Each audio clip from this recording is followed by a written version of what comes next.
Shamar ndani nzara sha. Iwe, uza appreciate ukuona ekwaza. Mandithanda ke jani. Asilo hamba uqoqile ibrugolela. Ndathi sokuthulise mbashe basketball. Ndatuthaza nekunitha nje kwaje. Kathi Sanyash. Hey, Chimo.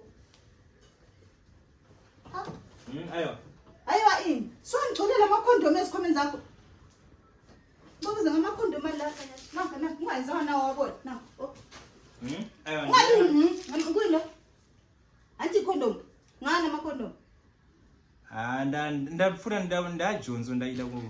Asoni manje. Amanga futhi Sanyash amanga futhi. Everyday amanga kathi usuhambe kakhulu. Ngokuza amakhondom la Sanyash. Sula mankazana. Akana, it's not like that. Ndangotengawo. For what? For what Sanyasha? Awusithi la endlini.